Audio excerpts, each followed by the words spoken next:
Welcome to Elevate, the masterclass where we dissect the elements of exceptional achievement and lifestyle design with a focus on personal growth and real estate investing. Now, here's your host, Tyler Chesser. Elevate Nation, welcome back. This is Tyler Chesser. I'm so thankful to have you here, and I'm blessed and grateful to be sitting here with Reed Goossens. Reed, how are you, sir? G'day, Tyler. How are you, mate? I'm doing fantastic. It's great to sit with you, and I'm really looking forward to our conversation today because I know it's going to be very insightful, very enlightening, inspiring to our listeners, and I'm enjoying the conversation that we've already had so far, and I know we're going to bring a lot of value to the folks today. So thanks for taking time, and with that said, Elevate Nation, welcome back because it's time to take it to another level. I have no doubt we're going to do that today. We're going to raise the bar, and I want to welcome you back to the show where our mission is to identify and apply how the best of the best raise the bar personally and professionally to achieve greatness in real estate and beyond. And this is where we're going to talk about mindset, habits, routines, systems, tactics, strategies, tools, so much more than that as well from those who are elevating to a life without limits. So you can do the same or even more for yourself. And this is a masterclass for leaders and those looking to achieve uncommon results and purposeful outcomes through real estate investing and ultimately in their lives. And if you're enjoying the show, we certainly encourage you to subscribe, give us a rating, a review, share this with a friend because ultimately our goal is to reach millions of people with this message. We believe that you can live a life of fulfillment, of joy, of happiness, of unlimited abundance if you combine the forces of personal growth, professional growth, and successfully investing in real estate. We love real estate because it's a vehicle that Reed and I are very fond of. Of course, there's many vehicles out there that can create financial abundance. So apply this in whatever way works for you. So with that said, that's my long-winded introduction. And I'm going to go ahead and introduce you to Reed Goossens, and we'll dive in here. So only 8 years ago in 2012, Reed quit his job in Australia and moved halfway across the world to chase a goal. He moved to the U.S. without a job. He had no established network and no family members for support. He backed himself and took a leap of faith. With limited funds, Reed purchased his first property all cash for $38,000 in late 2012. Since then, Reed has co-founded Wildhorn Capital and now controls over $250 million worth of U.S. commercial real estate, which is also growing as we speak, and he has achieved financial freedom in the process. Reed is the author of 2 best-selling books on Amazon, Investing in the U.S., The Ultimate Guide to U.S. Real Estate, and 10,000 Miles to the American Dream, Our Story of Financial Freedom. Reed is also the host of the successful podcast called Investing in the U.S., wherein he interviews real estate investors, business owners, CEOs, entrepreneurs, and go-getters who have successfully achieved financial freedom through investing here in the United States. If Reed can move halfway across the world to achieve all that he has in such a short period of time, then so can the average American. And I love that because that's a call out, and it's like, look, let's make it happen today. So Reed, welcome to the show. Tell us a little bit more about yourself behind the bio. Down to earth type of bloke, just pretty approachable. I hope I'm pretty approachable. I'm trying to live a pretty grounded life and make sure that you just keep putting one foot in front of the other. Which you asked me how I was going before we pressed record here. I was been surfing this morning. I'm massive into surfing, into fitness, and also really big into as I've grown as an entrepreneur and a leader and an investor is focusing on other pillars in life, not just the business pillar. And I'm sure we're going to get into a lot more of that. But yeah, I think if you could try and sum me up in one word, it'd be try to be down to earth as much as possible. So yeah. Oh, that's awesome. One of the things I was doing a little bit of kind of research on you, and I always like to be prepared when I'm speaking with someone. But one thing that I learned about you is that you're also fond of Tony Robbins, and you even mentioned a quote that you said, "Change your story and change your life."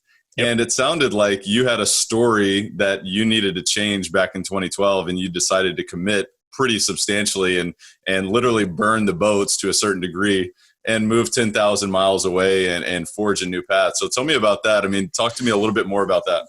Yeah, so overall, Australians, pretty much part of our DNA is we like to travel. We're a country that is down under. That's what's called down under. It's really not close to anything else. And when you do, it's a small fortune to leave the country. And once you do leave the country, you want to explore it. So it's really part of our DNA to go and explore the world when we finish university. And I did the same thing when I finished uni back in 2007. I went to London and worked as an expat in London for the 2012 Olympic Games back in 2008. Spent some time in south of France, gallivanting around on the super yachts for Russian billionaires. Then met my then girlfriend, now wife, Erica. She's an American girl, and also just when I came to the United States, it was sort of my second time of wanting to be an expat in New York City. That was all it was. It wasn't to come here to try and be financially free or invest in real estate. I already had sort of the bug for investing in real estate prior to moving to the United States, but it was more the fact that I just didn't want to regret not living in New York City for a period of time. And, my whole thing that makes me tick is the fear of regret and waking up when I'm 70 and going, geez, I wish I'd made that decision to, as you said, burn the boat. Well, not necessarily burn the boats, but give it a crack and move halfway across the world and see how this living in New York would go. And the biggest thing that for me is that I got comfortable with the downside. And the downside was, well, if I move to New York City and I can't find a job, well, I'll just move back to Australia where my family is. And that's the worst case scenario. And if that's the worst case scenario, well, then I'm sure life's going to be pretty freaking good. Yeah, I love that. Actually, what it reminds me of is fear setting. I don't know if you've ever heard of Tim Ferriss talk about fear setting, but when you start to put things out in the open and say, well, what's the worst case scenario? You start to say, well, it's really not that bad, because this voice in my head tells me that, the fear of this uncertain, terrible thing that may happen. And then when you start getting clear on what that is, it's like, oh, I can actually live with that. So let's go ahead and take action. Is that something that has resonated with you otherwise in your life? Yeah, well, obviously looking back, yes, you can say fear setting. At the time, it wasn't fear setting. It was just like, I'm just going to do this and screw it. Now it's very intentional when you do have that anxiety, for me at least, about anything, about any sort of fears. You try and sit with those fears and make sure that you understand, okay, well, what's the fear here? Okay, well, what's the worst case scenario that can happen? This, and this, and are you okay with that? And just sitting with that anxiety anytime you have those fears, to really make sure that you are going through the worst case scenario so you can get comfortable. And the longer, instead of shoving them deep down inside of you, address them and face them head on. And it's okay, well, if I do X, Y, Z, it might lead to A, B, C. Am I okay with A, B, C? Or if the downturn is, the downside is something else, am I okay with that downside?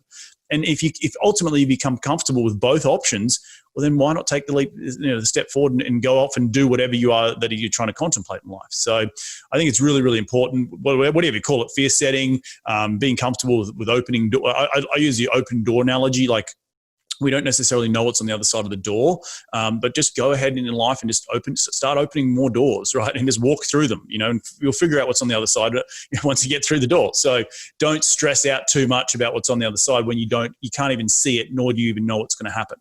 Yeah. So, yeah. And if we knew every answer too, the story wouldn't be nearly as fun and exciting. So right. I totally agree with that. And one thing I'd love to know, you mentioned just sort of in describing your journey, is that it was before you got the bug of real estate. You knew you wanted to live in New York. You just wanted to experience that. It was before you got the bug of wanting to invest in real estate. When did that show up for you?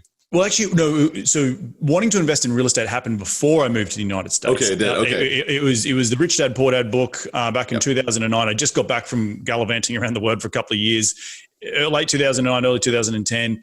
And I was like, look, I can't be in a cubicle for the next 40 years of my life. Yep. And at the time, I didn't even know what the word entrepreneurship meant or an entrepreneur meant. I just knew that I needed someone to pay me to live my life. Well, no one's going to do that. And no one's going to just give you a check every month and go traveling around the world. It's like, well, let's think about investments. Well, what is an investment?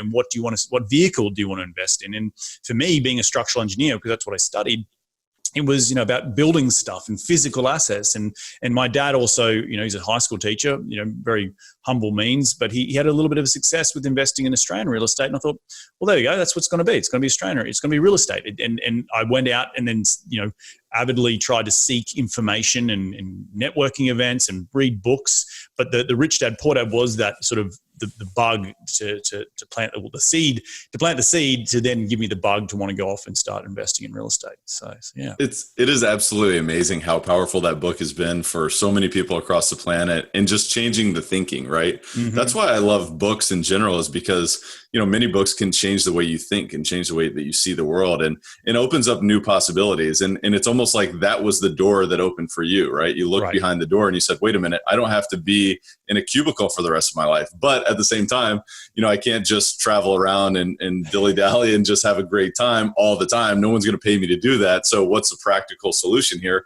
Sounds like real estate was that. And as a trained engineer yourself, how has that served you in that transition into being a full-time real estate investor?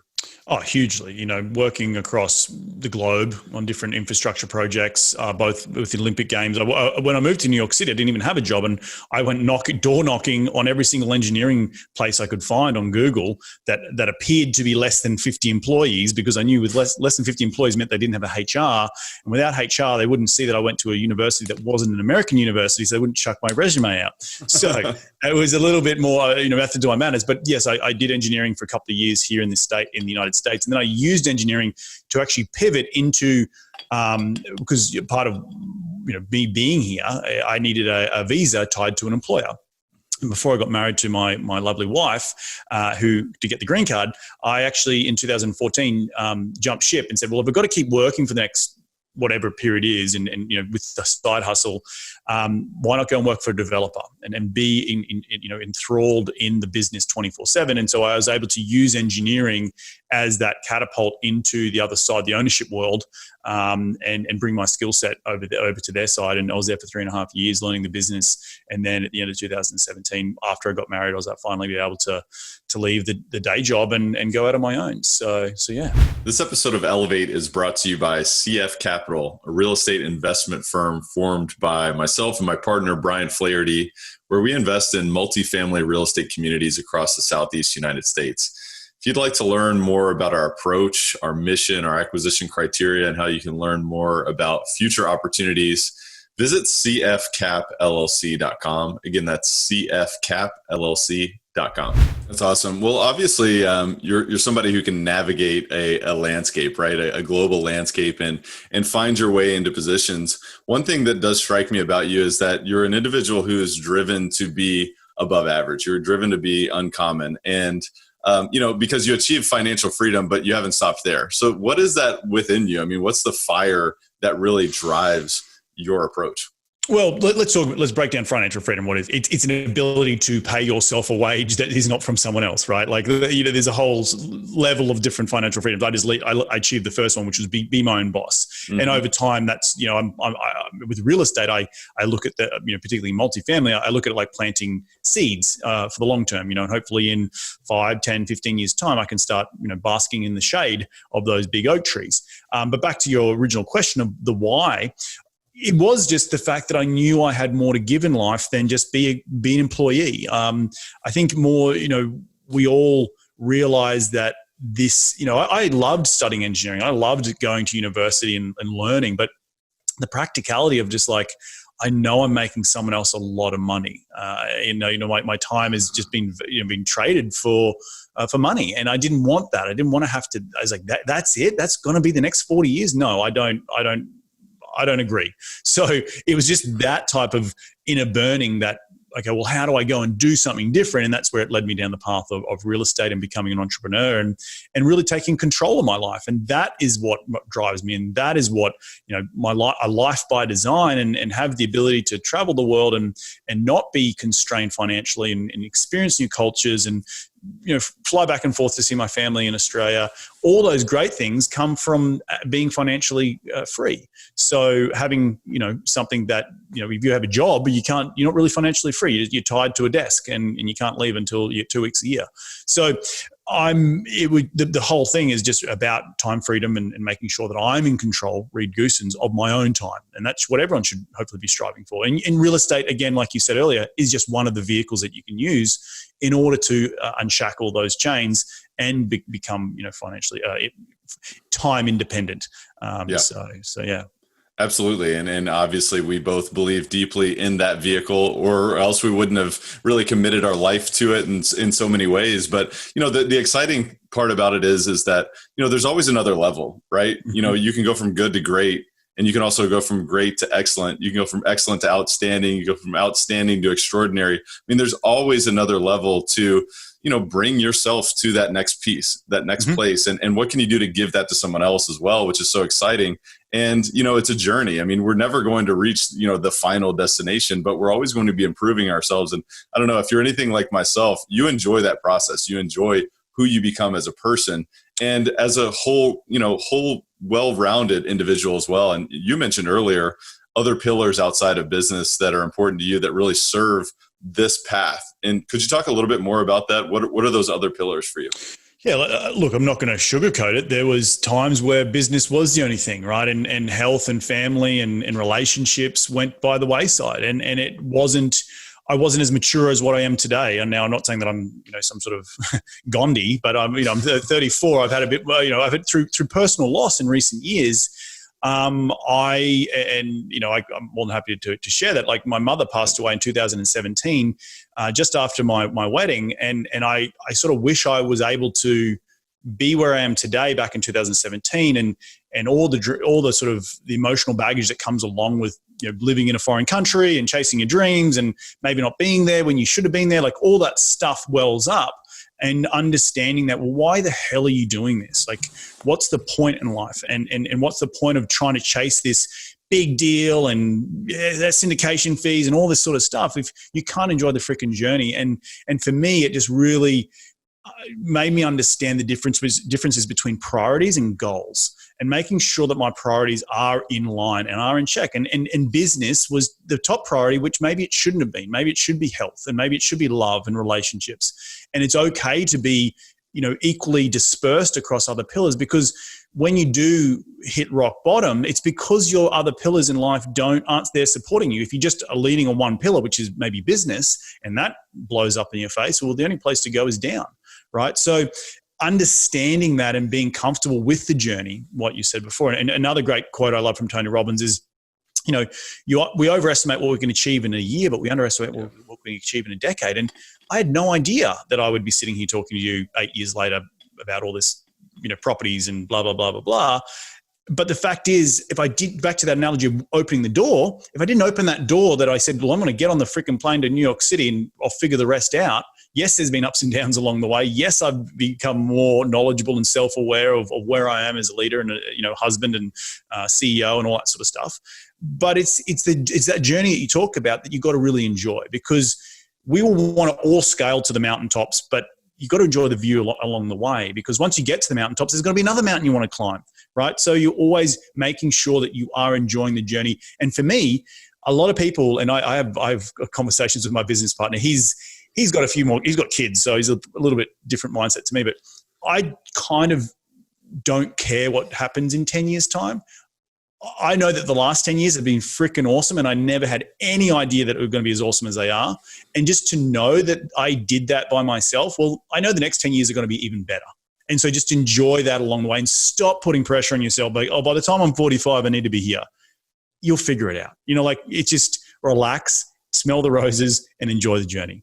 Absolutely. Do you think that the mindset of believing that the next 10 years are going to be better than the past sets you up for that? Or do you think it's the chicken or the egg? I mean, talk to me a little bit about that. Oh, I'm a huge believer in subconscious beliefs, and what you put out in the world. And I don't want to get woo-woo on it, but how you resonate and the wavelength you resonate. If you resonate on a stressed out wavelength that you constantly are worrying about stuff, well then, yeah, you're gonna worry yourself into an early grave. But if you change the commentary in your head, because we always have, everyone has it, it's always the chatter going on. If you change that to say, no, the next 10 years is gonna be freaking great, dude. And don't worry about it, because it's going to work itself out. And then coupled with that is the proof, right? Like the whole proof of looking back, and you have to look back to appreciate what not just me, but what everyone does in life. And I encourage everyone to do that, because that helps you have gratitude for where you've come from, and that helps you then set up those right voices in your head to say the next 10 years are going to be freaking even better. Yeah, I could not agree more. Actually, it's really fun to look back and say, "Wow, I may be down on myself or whatever," but I looked back on the last year and said, "Wow, but I did this, but I did this," and you can actually take an inventory of the things that you did do or the things that you tried. Right? You're not going to succeed in everything, and it is amazing the level of gratitude that comes from that process, and then looking forward how that serves you. Yeah, no, and I just want to add to that is like we all have bad days, right? And we always get the sort of the blinkers on and going, well, this is the television I'm looking at right now. When you just got to sort of stop and take those blinkers off and go, oh, that's where I actually came from, way over there in the distance, and it's going to be okay. That is something that I think, and we all as human beings, and particularly in social media worlds, and I don't want to get into that sort of stuff, but we just want things that happen tomorrow. Yeah. And, particularly in our generation, being millennials, and I'm an early millennial, is like I want that happened 2 days ago. You know what I mean? and it's good and it's bad. But it's understanding how you can turn off and turn on and enjoy the journey, and making sure that you are present and self-aware and all that sort of good stuff. So yeah. The thing that the idea that really excites me is that I can hold two ideas in my mind at once, and they may be opposites. So, I look at society and say, many people are saying, well, you know what? I want this now. I want this tomorrow. I want the microwave culture, whatever. And the other side of it is, I'm just going to grind 100 hours a week for 30 years and then I'll get there. But in the middle is something that you just mentioned there in terms of subconscious, and maybe even bending reality by just having an understanding of what that means, and leveraging your subconscious and leveraging really infinite intelligence. I mean, I learned about this when I read Think and Grow Rich for the first time, several years ago, which I reread every year. And I didn't know anything about it. I knew nothing about the subconscious mind. I mean, it sounds like it's something that you're passionate about studying as well. So how are you feeding your subconscious mind, inspiration or positivity, so that the next 10 years can be even better than the last 10 years?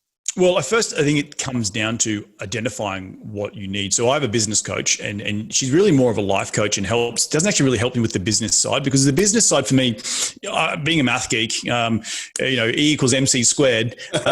The C squared is the variable, and that variable is me. And the constant is kind of the business, going and reading P&Ls and, underwriting properties. And you obviously need to learn that in the beginning, but over a period of time, that becomes a constant. It's the same process when you close on a deal, or you go chasing a deal, or you negotiate a deal. It's the variable, which is us as humans, which is the 80-20 rule, up what's happening the top 2 inches of our head, that really affects how we go and apply those constants, i.e. the business, in everyday life. And so for me recently, finding this business coach, again, wasn't for the business to excel, but knowing that I had some hang-ups on certain things in life that were stopping me from taking me to that next level. And you mentioned that before, taking that next step in life and taking next level. My 2020 goals, what I said to my business coach was like, I've been cruising at this altitude for a period of time now. I need to up my game, and not just in business, but across all pillars again in life. And I need your help doing it. And so we focus more on what are the hangups? Why can't you do what you need to do? Or what are the certain things that you think in your subconscious that are holding you back? And so back to, trying to learn more about it, it's really trying to learn more about myself and what those hangups are, in order to release them and change that inner chat. Because we all have that inner chat. We all have those fundamental belief systems that we've been ingrained in us from children, that we need to understand. We can also unwind those and unravel those and change them to move forward in order to be more successful. So it's really tapping that inner, whatever it might be, your inner child, so to speak, and rewiring some of the neurological pain pathways within the brain, in order for you to make sure that your subconscious is aligned with your conscious. So yeah. Absolutely. It's so powerful to be able to uncover, those belief systems. And again, we go back to Tony Robbins, he calls it BS, right? There's a lot of BS that has been planted in our mind by our environment since we were young, whatever it was. There's global belief systems that, all Asians love rice, or, there's a global belief system that all Kentuckians walk around with no shoes on. Obviously, there's things that we believe that may or may not be realistic that obviously, take hold in our mind. And so what other ideas or beliefs do we have that we can or we cannot achieve something? And I would imagine through that process that you found that the question for yourself was, why not read? Why can't I do something greater next? Well, it's all, and the bigger thing is, and probably another massive thing that I've become comfortable with is taking a bet on yourself. Right? There's so many things in life where you try and, I'm going to invest in this person or buy this book because they're smarter than I am. Well, no, hang on, you can invest in yourself. Like the whole, me coming to the United States it's kind of selfish. It's like I wanted to live in a life in New York City, and I'm very fortunate that I come from, I didn't come from massive means, but I am of wealth that I can get on a plane and move halfway across the world. And I'm grateful for that, but also understanding that I can back myself at the same time. And that decision to say I'm all in on myself, knowing that I don't have the answers to everything, but knowing that I can go and back myself. And over time, you just start, practicing that. So every time you back yourself and you be successful, you push the boundary, and that next push, you get even further. And the whole thing of being comfortable, being uncomfortable. And it's so true. It's like, if you can't practice being uncomfortable every day, every week, then you will always stay where you are inside your bubble and you won't ever expand and grow. So it's so exciting as well, because when you push yourself out of your comfort zone, then you have a new support beam as to why the next, leap of faith is possible or inevitable. Right. Mm-hmm. Yep. I mean, it's amazing, because it's like, it's the process. You have to take that leap of faith. You have to push yourself out of the comfort zone to realize that, the comfort zone is now expanded. Now I'm actually more comfortable here. And I need to get myself more uncomfortable. Has discomfort been a guiding light for you as well? 100%. Yeah. It goes back to the fear of regret, right? Yep. That is a discomfort. I know that was such a strong inner burning that I, as nervous as I was to leave Australia and leave the comfort zone, I just knew that it would be the best decision of my entire life. And it has been, it's hands down, it has been. And so, and for me, travel is that, travel is what I am. I've traveled to this country. I've traveled across the globe. I love seeing other people and other cultures, learning from them, being grateful for what I have and what some other people don't have. And for me, that has really always been the surroundings of what makes me tick. And, and that's just getting out there and experiencing the world. I think it's super important to do that and takes those blinkers off, right? And takes those belief systems, as Tony Robbins says, the BS away, and realizing you're just a very small piece in the entire universe. So that's so true. No, I agree with you wholeheartedly on travel. I mean, it gives you a new perspective. Right. It's like this world, this little bubble that we all live in, that we think, the entire planet or the universe revolves around us. When you step out, it's like, my problems are so minuscule, we can create opportunities for other people. Just having the understanding of what else is out there, and so much vast, culture differences, people, perspectives. It's exciting. And I think the vehicle of real estate can give you the opportunity to do that. You can travel and 100%. See that and experience that. And so that's why we've got to be practical, right? What are we doing to build that vehicle? So let's talk about that. I mean, sure. Tell me about, how are you raising the bar in your business now to really experience more?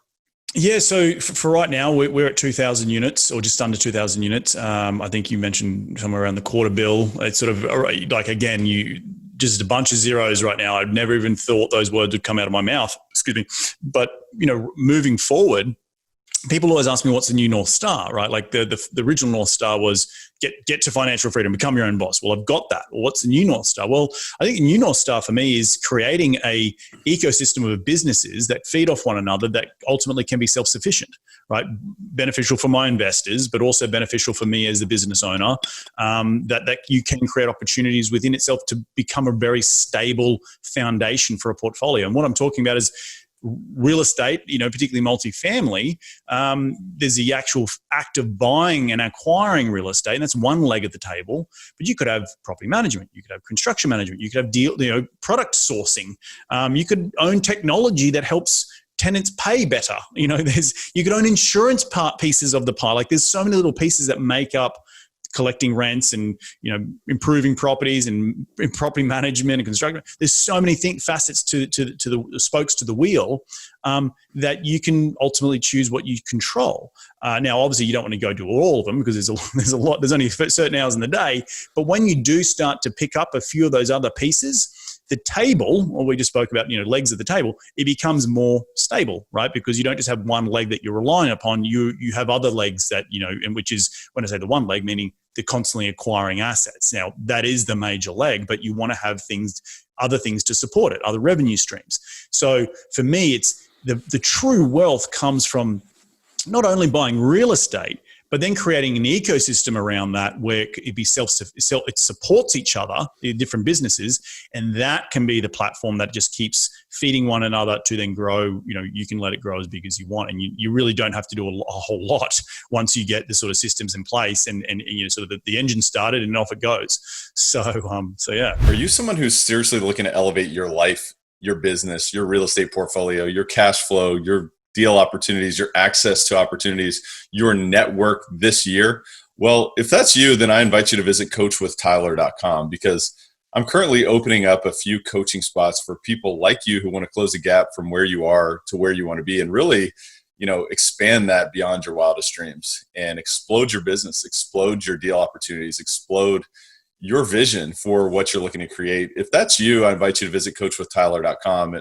I really have to tell you that this is not for everyone. This is only for those who are decisive. They're committed. They're willing to do whatever it takes. They're willing to invest time, energy, and resources into themselves to get to where they want to be and to live a life without limits, to elevate to a life without limits, which is really what we're all about on this show. If that is you, again, I invite you to visit coachwithtyler.com. Again, that's coachwithtyler.com. That's exciting. I mean, one of the things I think is so important about that is recognizing the resiliency of having multiple streams of revenue that may not be correlated to a certain degree, especially now. I mean, it's more important than ever to be in that type of position because, there's certainly many businesses, many types of real estate, many asset classes that are struggling, and that will struggle, for some time due to, the market shift. And so, a lot of times people will ask, when the sun is shining, so to speak, it's like, why are you doing all these things? I mean, come on, like, isn't enough enough? Do you ever have that question to you? Is enough enough? Oh yeah, look, yeah, all the time, but enough is knowing that 2,000 units where it's just me and my business partner Andrew, and we got one personal assistant. We need to now start looking at the systems and the revenue that comes in from the business in order to bring in employees and creating a business culture. And then we still third party property manage. We still third party construction. We do all the asset management. I'm the asset manager of all our portfolio. Andrew sort of is more the tree shaker, I call it. He shakes the lemon tree, and I determine if we make lemonade or lemon juice out of it. And so that's really, how do you go scale that and not be the bottleneck, not be the solo entrepreneur that will ultimately choke the business because you can't get out of your own way.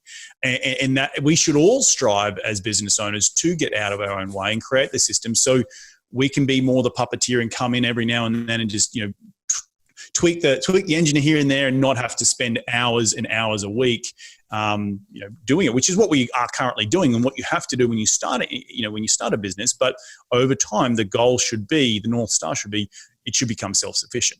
And that's really what we're trying to strive towards today. So, yeah. So what's the next big initiative? Is it, you mentioned property management. Is there a place where that becomes, a critical mass to where it makes sense to bring that in-house? I know those are two separate questions, but just curious there. Yeah, property management, not so much right today, because I just don't want the headache of managing people. but maybe construction management. Construction, not construction management, because I do the construction management, but the actual physical. We have a third party GC, or maybe I can bring in a head of construction who runs the crews for us and can do the turns and the renovations for us in house rather than reliant upon a third party.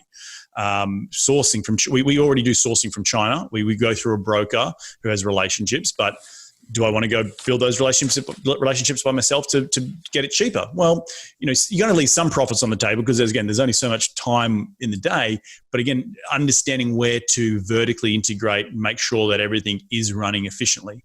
And property management will be one of those things that we will try and probably develop at some point in the future. But I think you need to get to a critical mass, whether it be probably 4,000 units, I want to say, at least, where you can flick the switch and you have that scale instantly to, and it's not necessarily you're going to be profitable. It'd be more that it's cheaper to run your assets, which will ultimately help the investors with their returns. Yeah, so, it doesn't seem like a business that I would want to be in for the profits, because there's not much margin there. It is very challenging, but at the end of the day, the most important deliverable in terms of being successful in real estate is to effectively manage your properties, to effectively manage the assets. And so I can totally appreciate that. And I think it's a good takeaway for the listeners to recognize, obviously you want to align yourself with a great third-party operator if you're acquiring and operating multifamily assets, but at some point, perhaps it might make sense. So plan ahead. So what's the next logical step for you guys? I mean, where are you guys going 2020 and beyond?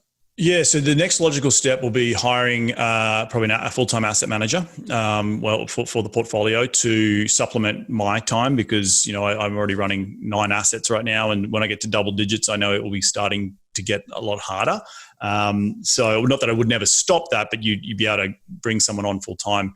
But the revenue from the asset management fees is there to support hiring employees, where you, up until this point, it's really, my business partner and I, we don't take a salary. We take the portion of the acquisition fee and the asset management fee. Sort of we stockpile until a point that we're comfortable that we've got enough cash on hand, cash reserves for the portfolio, but also enough to pay employees.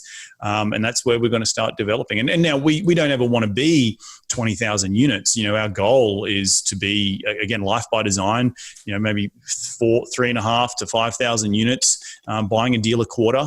I think if we have any more than 5 employees, we're sort of done growing. We want to be remote. I want to be able to travel back to Australia whenever I want. I'll be able to, Andrew wants to be able to go on holidays. He just was in Florida for two months. So, again, back to that self-sufficient business, that's what we're trying to, the goal is just trying to get there. So but in the most frugal type of way, without getting too far out of over our skis at the same time. So slow and steady growth probably is what I would answer that question with. That's a good one, because I think a lot of people get so caught up in just grow more and more and more, and they forget about the outcome, and they forget about, well, what's the lifestyle? What is this vehicle giving me? So reminding yourself what that outcome is and course correcting towards getting there, because look, you may not need 20,000 units. You may need, much less, or maybe 20,000 units supports what you're looking to do. I mean, I'm not saying that's wrong. Right, exactly. But I think aligning with business partners, which Andrew and I have a very good alignment on, is what that future, we always joke that if we ever need a HR manager, we're done growing. You know what I mean? Like we're not in this. You can create such an incredible life for yourself with not having to have $1 billion under management or whatever it is. And we may get there, you never know. I'm never not going to be doing real estate, but it might look different, and it might be a different iteration. Right now we're owners, operators. In, 10 years time, when we have successful exits, maybe we become a private equity firm, and we've gone back other young bucks that were our age and doing stuff, So there's going to be different iterations, but it will always be involved in real estate. So for the next at least five years, we're focused on doubling the portfolio and building out that ecosystem. So, yeah. So to be highly successful as you are and as you continue to be, obviously you're investing in yourself. So tell me a little bit about, what are some important investments that you've made in yourself, whether it's money or otherwise, that have really helped you raise your own bar? I think the big one is the business coach, having working through the hangups that we all have, and I personally have as well, and understanding where my shortcomings are, and really working on those and being self-aware. I think that's super important, to be self-aware. So having someone else who's not your wife or not your partner, tell you where you're wrong, or tell you where you're deficient. It's having a third party who's educated in that, and then bringing in the techniques to help to work on it, like it's like going to the gym, like it's a mental push-up, So I practice a lot of meditation in the mornings. I've been starting to do a lot of big deep breathing processes, and really when trying to catch yourself in the day when you do get a little stressed, a little anxiety, to be able to stop, close your eyes, have a couple of deep breaths, and then refocus, recenter yourself to go on to then do whatever the task may be. So there are a couple of the things I'm doing today. We're obviously becoming more efficient with automation within the business itself, so I can free up my time to, I should probably rewind. I look at my time as black, blue, and red. And black being this sort of stuff, talking to investors, finding new deals, really the vision setting type of stuff, writing books, or not writing books, but figuring out where we're going, steering the ship towards. The blue is sort of like the manufacturing line. I don't want to be doing the manufacturing line, but I need to be overseeing it. So that's more property management, asset management, underwriting, just the day-to-day stuff, investor relationships, all that sort of stuff. I need to oversee that, but I need to transition a little bit more out of that so I can focus on the black time. And then the red stuff's all the admin stuff. And I shouldn't have any, very little time in that, accounting, bookkeeping, administration stuff that I just don't want to do. And that is not really moving the needle. So, in an ideal world, you should probably be spending 50-50 in black and blue, maybe even 60-40 black to blue. So making sure that when I set up my week and my day, that I am spending enough time. And the black also can be personal development, with your wife or your partner, going to the gym or meditating or something for yourself. Like it's not just business related. So really understanding where that all falls across the week is super important to me. So, yeah. One thing I think is so fascinating is just how habitual human beings are, and sometimes even how unaware of the habits that we have, right? But once you start to become self-aware, as you just mentioned, you start to recognize what are you doing on a habitual basis, then you have the ability to consciously create habits. So I'd be curious to know, is there anything that you'd point to that has been consciously created as a habit in your life that supported you? Oh yeah, well I think the meditation is a massive one now, where without taking that space of the morning and I do it every morning, and I make sure my phone, I really turn my phone off at 8 o'clock at night and try not to turn it back on till 8 o'clock the next day.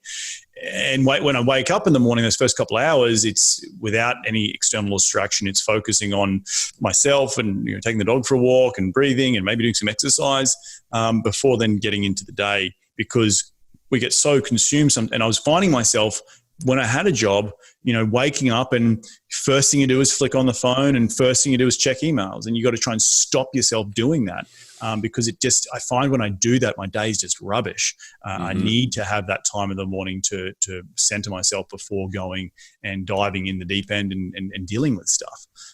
So that has been a huge, realization of what the habits I used to have versus what I have today.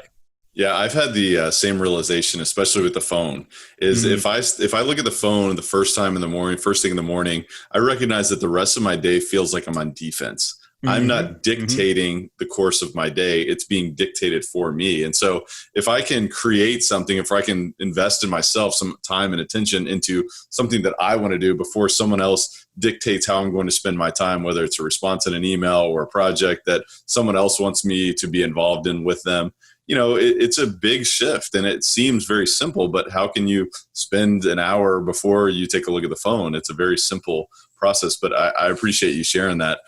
Reed, this is a lot of fun. I want to transition into our rapid fire section. We call it the Rare Air Questionnaire. Obviously, you're a rare individual. You're an uncommon individual. We're continuing to scale the mountaintops, and we looked across the valley, and guess what? We're going to climb another mountain here because this is Elevate. That's what we do. And I've got a few questions here for you. Obviously, you've told me about a book that's been impactful for so many real estate investors across the world, obviously Rich Dad, Poor Dad. But I'd be curious to know otherwise, 2 or 3 of the most impactful books that you've ever read. Yeah, another one. I give this a lot of plug. I should be probably paid for this book, be plugging this book, but it's called Key Person of Influence by Dan Priestley. Really incredible way of thinking about yourself as a thought leader in your business. It's got nothing to do with real estate. It's got everything to do with the mindset and the systems and the assets you build around yourself about making sure your business is sustainable and that you are the thought leader within your sphere for real estate, or for, if you're a dentist, you're the best dentist that the people know, like whatever that happens to be, and going out and creating assets around that. He's got a second book called Entrepreneur Revolution, and he's actually got another one called 24 Assets. So he's got a couple of really good books that I've really, really enjoyed and have been game changing in terms of how I approach my business. What's the author there? Dan Priestley. So Priestley, I think it is. Yeah. Okay. Priestley. Priestley. There you go. Perfect. We'll put a link in the show notes there. I've not heard of those. So that's, it's always exciting to hear about a new opportunity to learn something new and to shift your thinking. So thanks for that. I'd love to know, what's the biggest way outside of what we've talked about today? I'm going to push you a little bit further. What's the biggest way that you elevate your life on a daily basis otherwise? Having spouse gratitude. So hearing and seeing your partner, whoever that is. And for me, it happens to be a bit of pillow talk at the end of the evening. What are we grateful for in the day, but what do we see within one another so that we can hear and see what they've done, for us, for the family, for me, for them, in the day. And so that helps build more of a true partnership and the sort of the sounding board for one another. So yeah. So not only what you're grateful for together, sharing that experience, but what you're grateful about your partner. Correct. What they happen to have done in the day. Like, hey, I'm really grateful that, you walked the dog, or, you picked up that, whatever it was, it was just something that I saw it, I see you doing it. And thank you very much. Yeah. So, I'm getting married soon. So I read a book called The 7 Principles of Making Marriage Work. And one of the things that he talked about, it's John Gottman, I believe it is. I believe it's John Gottman. So he talked about turning towards your spouse, right? Mm-hmm. Understanding the small things. It's like, hey, thank you so much for picking up, the napkin on the ground. I noticed that you did that. Or, I noticed that you were crying in the other room. And so I put down my book and I came in to give you a hug instead of, oh, she doesn't know that I didn't see her or whatever. So it is really, it's really interesting how, I think your primary relationship is so important. And if we're not, if we don't face that, if we don't, invest in that on a daily basis, it's amazing how many other things in our life can crumble down. So 100%. Yep. No, I appreciate that very much. So tell me, what's the biggest way that you would say that you elevate others around you, Reed?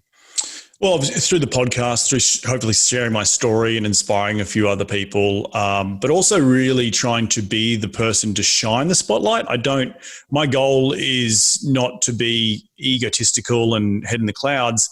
I want to empower other people. So, I think of the spotlight and yes, I'm sitting in the spotlight right now, but I hope in the way that I approach my business, my employees, the people I manage, that I want to empower them to be in the spotlight, to take ownership of whatever it might be. And that's everything from my on-site property managers to the tech maintenance guys that I work with, to my construction guys, and show them respect as much as they would show me respect. And look, it's my way of managing. It's not maybe necessarily the right way, but it's more from I want to be a true leader, not necessarily a dictator, if that makes sense. So yeah. It's almost like treating, the CEO the same as you would treat the janitor, right? Sure, exactly. Treating people with respect and giving them the opportunity to live in the spotlight, because everybody has something to offer. Everybody has their own talents. Everybody has value. So I think there's a ton of value in that wisdom, and I certainly appreciate you sharing that. Reed, this has been amazing. Any parting thoughts or words of wisdom that you'd share with Elevate Nation today? Oh, there's been a lot in there. The one I always fall back on is one that my dad, he used to always say growing up, and that's: a fool and their money are easily parted. And so, don't be a fool with your money. Go out and get educated. Surround yourself with people who you aspire to be, and make sure you're making the right investment decisions with your money. So yeah. A fool and their money are easily parted. That is, there's so much wisdom there. I think it just goes back to study. It goes back to surrounding yourself with the right people, engaging in the right information and questioning everything, right?